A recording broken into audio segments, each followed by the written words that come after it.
hey what's up guys, welcome to my YouTube channel। So guys आज इस video में मैं एक्सप्लेन करूंगा नो गेम नो लाइफ का एपिसोड नंबर 9। तो आपने अगर इससे पहले वाले एपिसोड नहीं देखे हैं तो जाके पहले वो देख कर आइए, लिंक है डिस्क्रिप्शन में।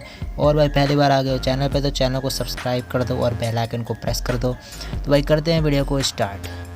सो गाइस ये जो एपिसोड है ये बहुत ही कंफ्यूजिंग एपिसोड है, क्योंकि जो इसमें स्टोरी है वो थोड़ी आगे बढ़ा दी गई है और स्टोरी के साथ साथ इसमें शीरो के उसके भाई के लिए उसका कितना प्यार है वो भी इसमें दिखाया गया है। ये जो पूरा एपिसोड है वो शीरो के ऊपर है। तो एपिसोड के स्टार्ट में हमें दिखाया जाता है शीरो की बैक स्टोरी। जब वो छोटी थी उसे एक ऑर्फनेज या फिर कह लो अनाथालय में भेजा गया था और कई इंटेलिजेंट टेस्ट भी हुए थे उसके। कुछ सालों बाद उसे एक फैमिली ने गोद ले लिया था और शीरो वहीं मिली अपने भाई सोरा से। और वो उसे ब्लैंक बोलती थी क्योंकि जो सोरा था उसे किसी भी चीज़ की परवाह नहीं थी। और यहाँ से शुरुआत हुई उन सिबलिंग्स की स्टोरी की।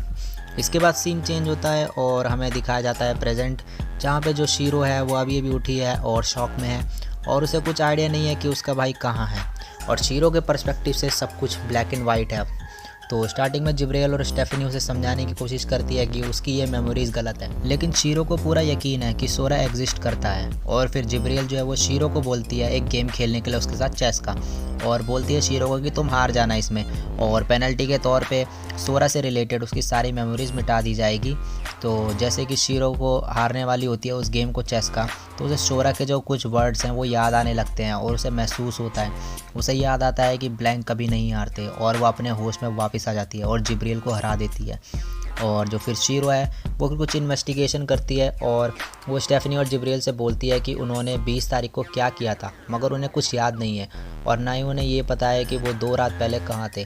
और फिर शीरो स्टेफनी को छूकर यह कंफर्म करती है कि शीरो से जो प्यार है वो स्टेफनी शीरो से नहीं करती है, वो सोरा ही था जिसने स्टेफनी को उससे प्यार में पढ़ने को बोला था।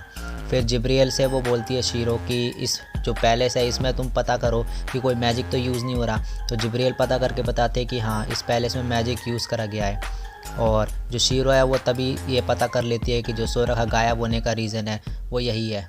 और जो सोरा है उसका रीज़न गायब होने का एक गेम है और ये गेम का एक रूल है। तो फिर जो शीरो है वो अपने दिमाग में जो मेमोरीज़ है उसे याद करने की कोशिश करती है। और फिर जो शीरो है वो पता लगा लेती है कि सोरा को एक एल्फ चाहिए थी उसकी मदद करने के लिए, लेकिन जो कुरामी है वो कभी भी राज़ी नहीं होगी उस चीज़ के लिए। तो शीरो कंक्लूजन निकालती है कि ये जो गेम सोरा खेल रहा है वो एक दूसरे का एग्जिस्टेंस चुराने का है। फिर जो स्टेफनी है वो रूम में गिर जाती है और वो देखती है कि नीचे 3 अनयूज्ड ओथेलो पीसेस है जो कि एक गेम के पीसेस भी हैं। और उसे पता चल जाता है शीरो को कि वो और बाकी जो लोग हैं वो सोरा को क्यों नहीं देख पा रहे। और वो कहती है कि पिछले 2 दिन से जो सोरा है वो एक गेम खेल रहा है कुरामी के साथ, और जो कि ये गेम है ये एक ओथेलो का गेम है और जीतने वाला जो हारने वाले से 2 डिमांड कर सकता है और हारने वाले की जो मेमोरीज़ है वो छीन ली जाएंगी और जो भी प्लेयर हारेगा उसकी धीरे धीरे इस दुनिया से एग्जिस्टेंस भी ख़त्म हो जाएंगी। और जो सोरा है वो ये भी बोलता है कि अगर ऐसा हुआ कि जो प्लेयर है वो इस गेम को आगे कंटिन्यू नहीं कर पा रहा तो उसकी जगह कोई दूसरा प्लेयर भी खेल सकता है।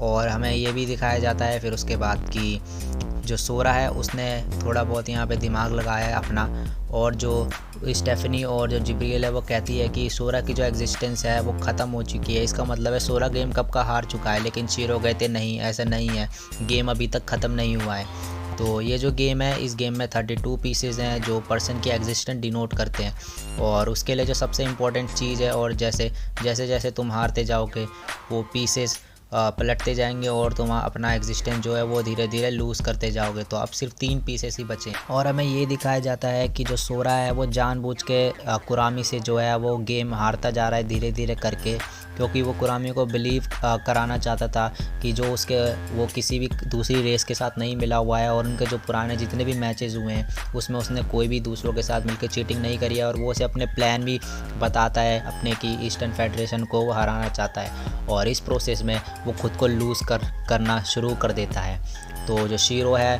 वो कहती है अभी भी 3 पीसेस बचे हैं, इसका मतलब ये है कि जो सोरा है वो अभी तक पूरी तरीके से ख़त्म नहीं हुआ है। ये देख के जो कुरामी है वो परेशान है, वो कहती है कि सोरा तो यहाँ से एग्जिस्टेंस ख़त्म हो चुकी है लेकिन वो अभी तक हारा क्यों नहीं। तो वो देखती है कि जो 3 पीसेस है वो अभी भी बचे हैं। तो जो शीरो है उसे ये पता चल जाता है कि जो सोरा है उसने उस पर ट्रस्ट करा है और वो ये चाहता है कि जो शीरो है वो इस गेम को ख़त्म करे और उसके लिए ये गेम जीते। तो इसलिए जो शीरो है वो कहती है कि अभी ये गेम जो है वो चल रहा है प्रेजेंट में ही, और अब उसे सोरा के लिए गेम को जीतना ही पड़ेगा। और जो शीरो है वो कहती है कि सोरा के जो 3 सबसे इम्पॉर्टेंट चीज़ है जो उसके पूरे एग्जिस्टेंस डिनोट करती है वो मुझे पता है कि वो क्या है। थर्ड, मेथड गेम जीतने का। सेकंड, उसका मेरे लिए ट्रस्ट सोरा का। और फर्स्ट, मैं खुद। तो इसके बाद जो शीरो है वो सारी चीज़ें पलट देती है अपनी तरफ, और जो गेम है वो शीरो जीत जाती है। और जितने भी प्लेयर्स गेम खेल रहे थे वो सारे प्रेजेंट रियल लाइफ में आ जाते हैं, और जो सोरा है वो भी वापस आ जाता है और वो अपना कॉन्शियसनेस हासिल कर लेता है। और इसके बाद जो है वो सोरा गेम जीत चुका है, तो वो अपनी 2 डिमांड रखता है कुरामी से। तो जो पहले डिमांड है वो ये है, वो बोलता है कि जो हम दोनों हैं वो एक दूसरे की जो मेमोरीज़ हमने चुराई है उसकी एक कॉपी अपने पास रखेंगे, और अपनी मेमोरीज़ भी हम अपने पास ही रखेंगे, जो हमारी है वो कहीं और नहीं जाएगी। और जो दूसरी डिमांड है वो रखता है कि जो एल्फ़ है वो उसकी मेमोरीज़ में चेंज करेगा, और अब जो एल्फ़ है और जो कुरामी है वो ब्लैंक के साथ काम करेगी और उनके लिए ही काम करेंगी और उनके वो जासूस बनेंगी।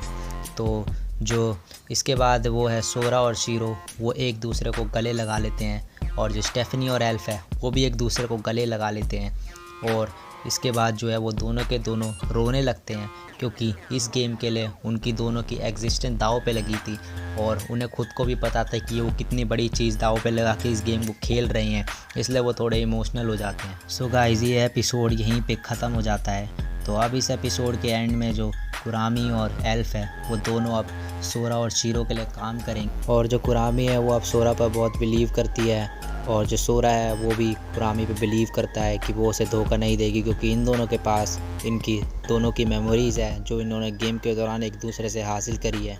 तो अब हमें स्टोरी में आगे यही दिखाया जाएगा कि कैसे सोरा एल्फ और कुरामी का यूज़ करता है ईस्टर्न फेडरेशन को हराने में, या फिर और कोई आगे स्टोरी कैसे बढ़ाई जाती है वो हमें आगे पता चलेगा अगले एपिसोड में। सो गाइस, ये जो स्टोरी थी, ये एपिसोड था, ये बहुत ही कंफ्यूजिंग एपिसोड था, तो मैंने इसे आसान तरीके से आपको समझाने की कोशिश करी है एकदम। होपफुली आपको समझ आया होगा ये एपिसोड पूरा। सो गाइस, वीडियो अच्छी लगी हो तो लाइक कर दो, कमेंट कर दो इसमें, और भाई शेयर ज़रूर कर दो। सो गाइस, और पहली बार आ गए हो ना चैनल पे तो भाई चैनल को सब्सक्राइब ज़रूर कर देना। सब्सक्राइब करते ही नहीं हो भाई, सब्सक्राइब कर दो यार चैनल को। ऐसी एनीमे रिलेटेड मैं वीडियोस लाता रहता हूँ, इसमें एक्सप्लेनेशन लाता हूँ भाई, रिव्यूज़ लाता हूँ, और भी बहुत सारी चीज़ें लाता हूँ भाई। सब्सक्राइब कर दो वीडियो को, चैनल को, और बेल आइकन को प्रेस कर दो भाई। तो भाई नेक्स्ट एपिसोड अब लाऊँगा बाद में। तो आज के लिए बस इतना ही, मिलता हूँ नेक्स्ट वीडियो में, तब तक के लिए बाय।